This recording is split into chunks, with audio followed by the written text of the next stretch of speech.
A lot of people joke about starting a new religion or starting a cult, but almost nobody actually does it. But what if I told you that some teenage girls in the mid-1800s started a worldwide spiritual movement, and it all started with a prank?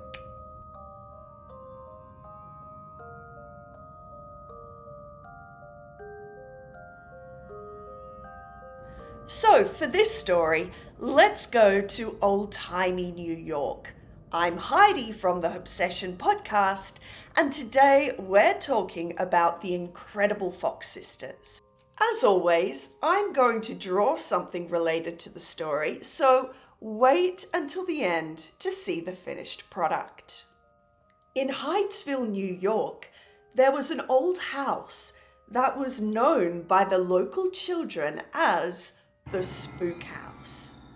They would dare each other to run into the house and down into the cellar, knowing that only the bravest would venture into the most haunted house in town. It was on one chilly November day in 1904 that a group of children decided to play in the cellar of the Spook House after school. They told each other ghost stories and local legends, and they dug around in the cellar for evidence that the stories could be true. There was one legend in Hydesville of a traveling salesman who had been murdered and then buried in that very cellar. His ghost had apparently haunted the house ever since. There were rumors that his bones had been found down there around 50 years ago, but this didn't stop the children from hunting for more. That day, the game took on an exhilarating turn as what looked to be whole sections of a human skeleton was in one of the decaying walls. There was also a tin box, the type that used to be used by peddlers. Now, the farmhouse in Hydesville was not called the Spook House when the 4 members of the Fox family moved there in 1847. John and Margaret Fox had not had an easy relationship or an easy life. John was an alcoholic who was often out of work, and Margaret was an anxious and superstitious woman. They had 4 grown children who'd flown the nest, and Maggie, aged 14, and Kate, aged 11, were the only children left at home. Poor Margaret had heard the local tales of a murdered salesman, and her imagination immediately began to play on her nerves. Young Maggie and Kate were very amused to see their mother listening out for strange noises and gasping at shadows, and they decided to have a bit of fun at her expense.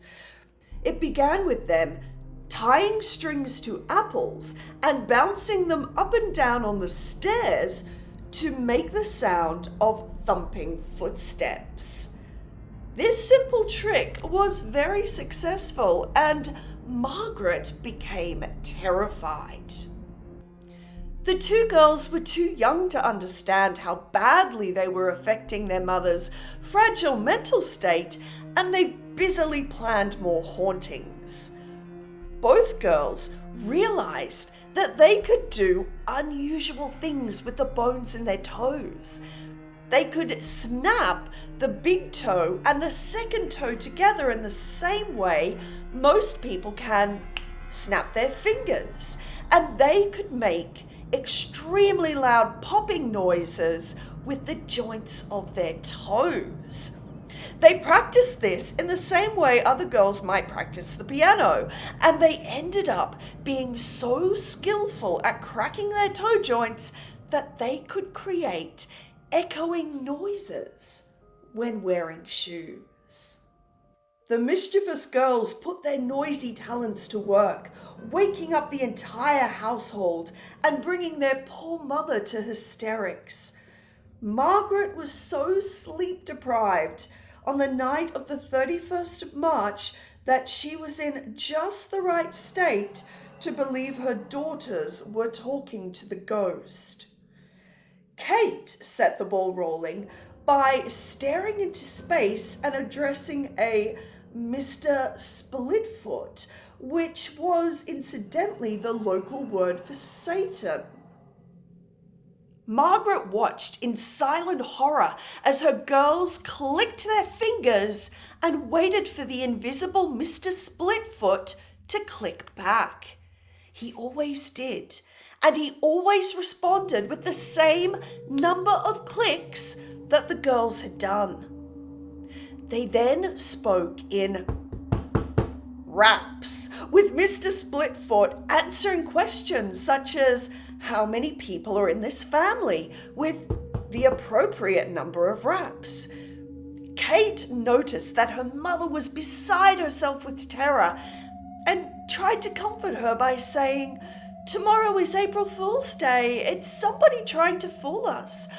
But by that time, things had gone too far, and Margaret was past the point of being able to think logically. Margaret actually brings in the neighbours. John, her husband, who is a much more pragmatic, is mortified that the whole town is going to think that they're crazy, but Margaret is unstoppable now. The entire neighbourhood ended up in the Fox house, and Maggie and Kate were in the same position as the Cottingley girls that we spoke about in a previous episode, where they didn't want to continue with the joke, but they didn't want to let people down either, and they didn't want everyone to think that their mother was a fool.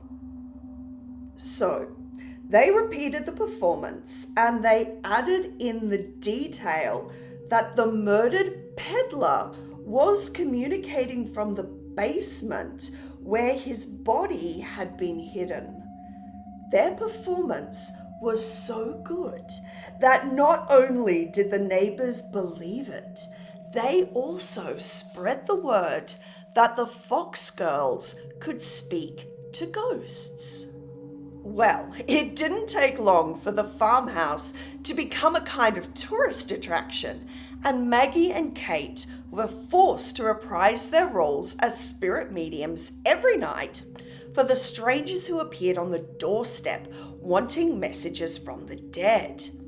However, not everybody was impressed with these unearthly sisters, and the word witchcraft, of course, was being used in association with the Fox family.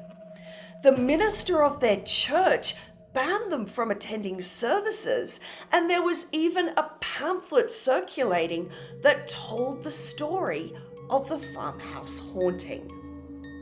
Enter Leah.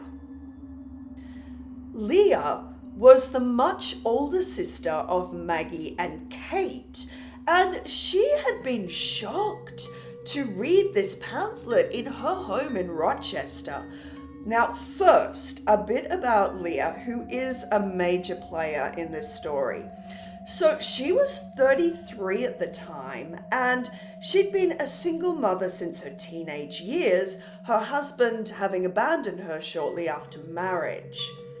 So she'd been trying to eke out a living as a music teacher, and she often had to rely on the kindness of her Quaker friends to make ends meet.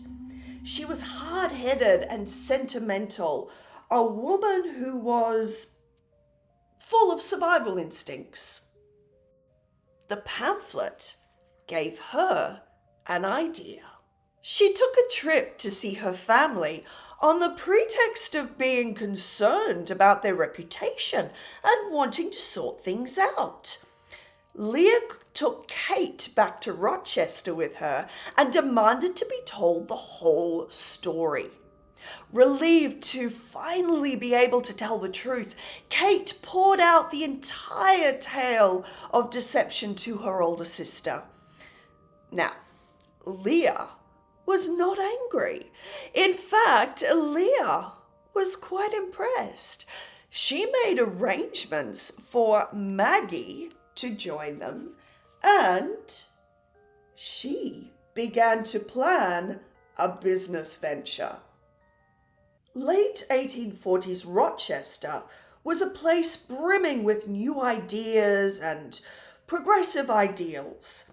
Spiritualism was not yet a fully fledged movement, but followers of Emanuel Swedenborg and other radical thinkers just needed one event to make it so.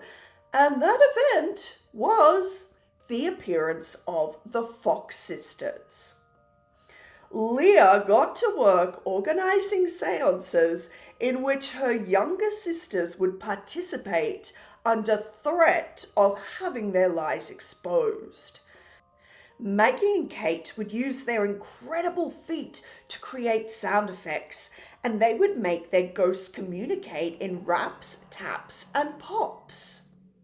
Maggie was incredibly uncomfortable with the deception, but Kate seemed to have convinced herself that their spiritual gifts were real. Even though the seances had been a success, Leah was ambitious for more. She hired the largest auditorium in Rochester and coerced her sisters into a very public display of their talents. The scared and reluctant girls found themselves in front of a jeering audience that had more than one newspaper man ready to reveal them as frauds. The show, however, went so well that it still enraged the audience. They had hoped for a public mocking, and there was even a barrel of tar for tar and feathering, and that had been confiscated at the door. Every night of the performance was the same. The girls performed flawlessly, and the audience screamed for an investigation. A committee was formed and an investigation was made, but nobody could work out how the girls could be making these noises. There was a riot on the final night. Rowdy audience members set off fireworks, and the Fox sisters became notorious. Their newfound stardom brought in money and adoring followers. Even respected intellectuals publicly supported them. Spiritualism had gone from being a fringe interest into big business, and all because of the Fox sisters. But they had competition now, as many other people started establishing themselves as mediums, some with more professional production values and theatre experience. Both Maggie and Kate struggled with fame, but Kate, who had only been 12 when they'd first gone public, struggled the hardest. Like many contemporary child stars, the girls spent most of their time around adults and were exposed to substance abuse at a very young age. Both girls were known for liking a drink, but Kate became an alcoholic in her early teenage years. The personal lives of the sisters were also complex. Maggie married the handsome young Arctic explorer, Alicia Kane, who had gone to their show to denounce them as frauds, and he ended up falling in love with Maggie instead. However, a disastrous expedition destroyed his health, and he died only a couple of years after their marriage. Kane's strict Catholic family turned their backs on Maggie, who was forced to continue her career as a medium. Kate had been perfecting her stage production and had branched out into automatic writing. Leah was on to her third husband, Daniel Underhill, and they had become quite the power couple in the spiritualist world. Leah's grip on her sisters' lives was stronger than ever. At the age of 34, Kate was sent to England to be a spiritualist missionary. Leah was concerned that Kate's alcoholism was going to be a bad influence on Maggie, who was also starting to drink again. Kate's life changed for the better in England, where she met and married a barrister named Henry Jenkin. They had 2 sons, and Kate seemed happier than she'd ever been.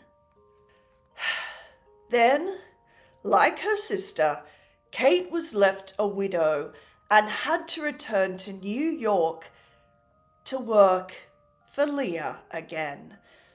Her subsequent depression meant a return to drinking, and Leah attempted to take her children from her. Now, both Maggie and Kate had reached a breaking point, both with Leah and with their careers. They were going to come clean to the whole world and describe how as children they played a trick on their mother and accidentally created a religious movement. Maggie did just that. On October the 21st, 1888, in the New York Academy of Music, Maggie told the audience everything, making sure to lay the blame on Leah, who had manipulated 2 children for her own ambition and greed. But many people didn't believe her. Spiritualism had become too big, too important to die out just because it was denounced by one of its founders. Some spiritualists decided that she had been overtaken by unfriendly spirits, and some believed that she saw more money in being a critic. Bafflingly, only a year later, Maggie claimed that she had indeed been overtaken by a bad spirit and forced into a false confession. Her reputation at this point was in complete tatters. She was completely estranged from Leah and living in poverty. The 3 sisters died in close succession. Leah in 1890, Kate in 1892 from kidney failure. Maggie died 8 months after Kate, poor, broken, and lonely. Both Maggie and Kate were buried in Cypress Hill in Brooklyn. People forgot about the disgraced Fox sisters, but spiritualism as a movement continued to flourish, reaching its zenith after World War I. It was a juggernaut, much bigger than the 2 young girls who'd thumped apples on the staircase of a farmhouse. But what about the bones found in the cellar in 1904? What about the tin peddler's box that the children saw? Could there have been a murdered salesman under the Fox family farmhouse all that time? Well, a doctor did examine the skeleton and pronounced it was only a few ribs with odds and ends of bones, and among them a superabundance of some and a deficiency of others. Among them also were some chicken bones. So it was thought to be a practical joke by a man who lived nearby. A fitting end for the story of the Fox sisters. A game made possible by bones. Well, I will finish this drawing. So stay till the end where I post the finished product. Make sure to like, subscribe, check out the podcast. Thank you so much for joining us. Your presence is always appreciated. Stay magical.